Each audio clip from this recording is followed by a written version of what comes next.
increíble mirar atrás y darnos cuenta de todos los avances que ha hecho el ser humano a lo largo de la historia. Comenzando desde el transporte, hoy en día no solo podemos cruzar continentes en cuestión de horas, sino que también el hombre ha llegado a la luna y sigue buscando formas de llegar aún más lejos. Por otro lado, la ciencia ha dado pasos gigantes, encontrando tratamientos e incluso curas para enfermedades que antes eran letales. Y ni qué hablar del área de la comunicación. ¿Quién iba a imaginar 30 años atrás que iban a existir teléfonos del tamaño de nuestra palma de la mano y podríamos comunicarnos con personas de todas partes del mundo en cuestión de segundos, e incluso podríamos verlas con tan solo una llamada? Pero a pesar de todos estos grandes avances, hay algo que la ciencia hasta ahora no ha podido resolver.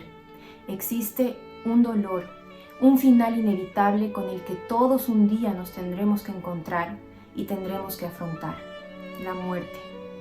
Hoy día vamos a ver la historia de una familia que tuvo un encuentro con Jesús en uno de los momentos más dolorosos de su vida, la muerte de un ser amado.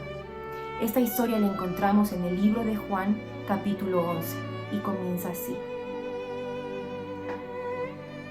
Y estaba enfermo cierto hombre llamado Lázaro, de Betania, la aldea de María y de su hermana Marta. María, cuyo hermano Lázaro estaba enfermo, fue la que ungió al Señor con perfume y le secó los pies con sus cabellos. Las hermanas entonces mandaron a decir a Jesús: Señor, mira, el que tú amas está enfermo. Cuando Jesús lo oyó, dijo: Esta enfermedad no es para muerte, sino para la gloria de Dios, para que el Hijo de Dios sea glorificado por medio de ella. Y Jesús amaba a Marta, a su hermana y a Lázaro.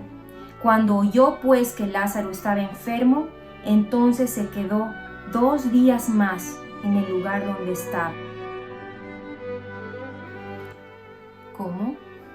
El pasaje nos dice que Jesús amaba a Lázaro y que cuando escuchó que éste estaba enfermo, ¿salió corriendo para poder sanarlo?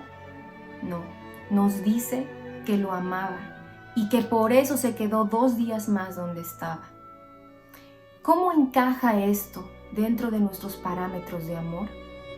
¿Cómo hacemos para conectar el amor que dice tener Jesús por esta familia y el hecho de no haber acudido inmediatamente al llamado de las hermanas? ¿Cómo puede ser esto amor?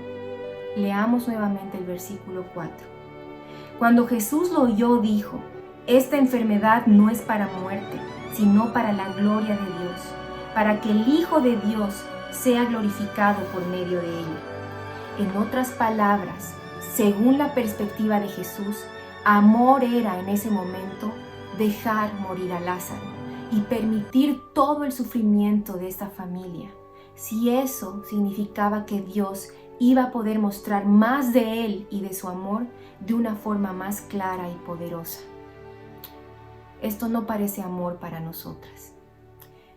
Nosotras esperamos que cuando alguien nos ama, sencillamente no puede permitir que suframos. ¿Esto significa entonces que el amor de Dios es imperfecto? De ninguna manera, porque Jesús vino a ofrecer algo mucho más grande que solo vencer la muerte física. Y para ello a veces es necesario el sufrimiento. Entonces, tenemos que dejar de definir al amor según los parámetros de este mundo y dejar de medirlo en base a cuánta salud, comodidad o dinero nos dé. Avancemos con la lectura.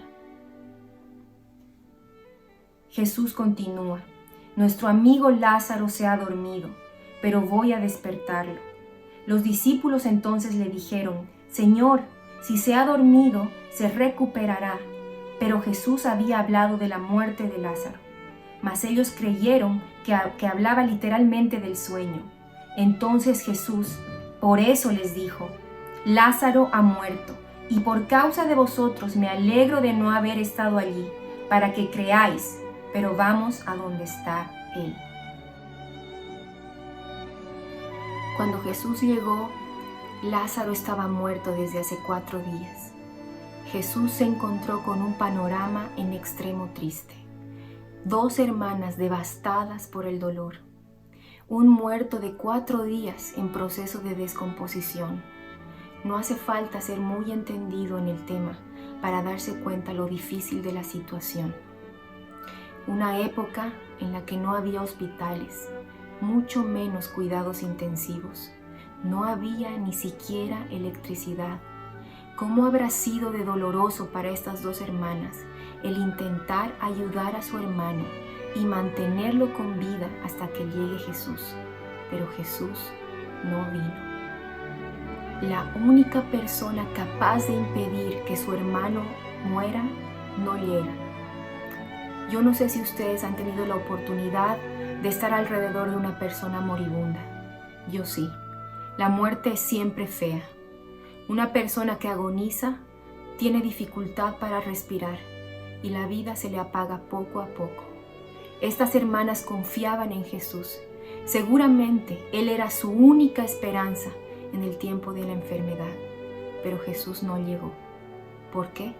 Desde la perspectiva de Jesús, porque los amaba. Cuando Jesús se encuentra con ambas hermanas, las 2 se acercan a Él con la misma frase: Señor, si hubieras estado aquí, mi hermano no habría muerto. Jesús se conmueve profundamente por la situación y la Biblia nos dice que Jesús llora. Un Jesús evidentemente emocionado y con una relación muy cercana con esta familia.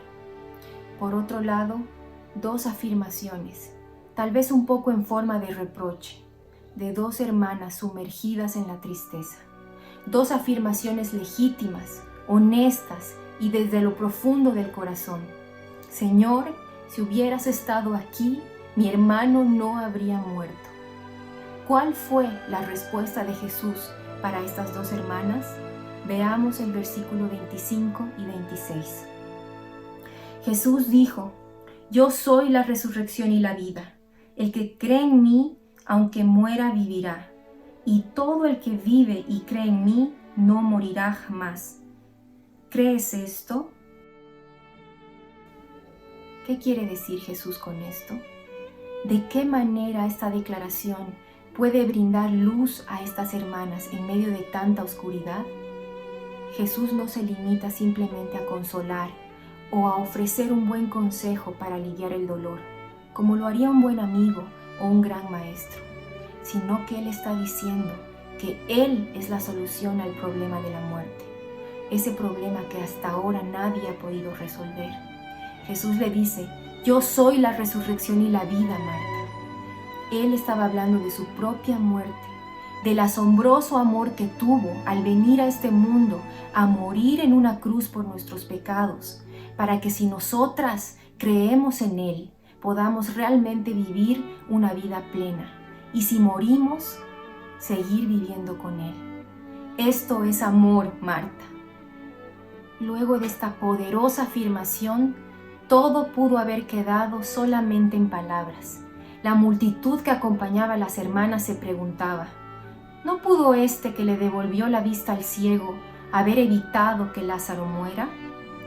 Veamos los versículos 38 al 44.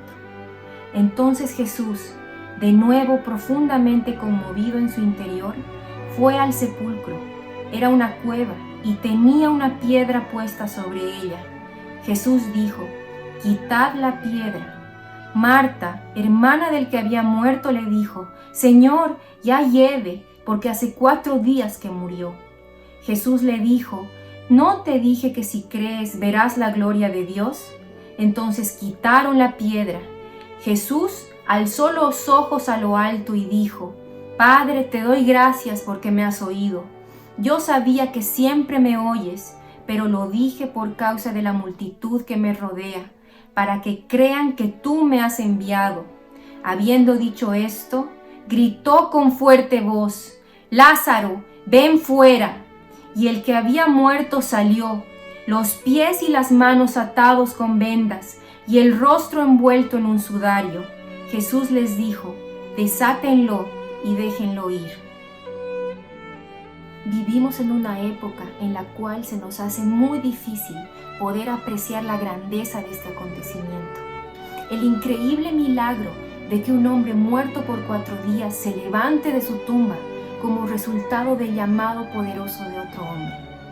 El cine, los videojuegos, la ciencia ficción, los grandes efectos especiales y toda la fantasía que hay en las películas son un impedimento para que los ojos de nuestro corazón puedan realmente entender, creer e inclusive imaginar lo que significa que Jesús declare ser la resurrección y la vida, ser la solución a la muerte, y que acto seguido, con palabras poderosas, llame al que estaba muerto y éste salga de su tumba.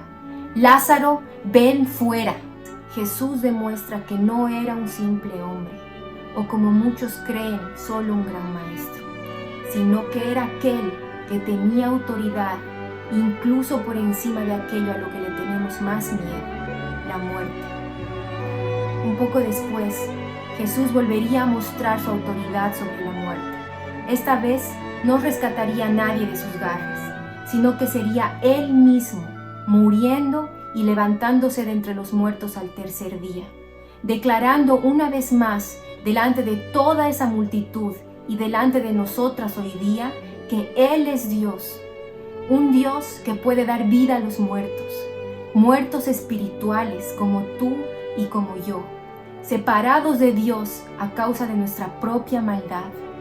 ¿Y de qué consiste esa vida? De que gracias al sacrificio de Jesús en la cruz podemos tener entrada al trono de Dios. Y si creemos en Él, comenzar a vivir una vida eterna, una vida que comienza hoy, una vida que consiste en conocerlo a Él y regocijarnos con Él.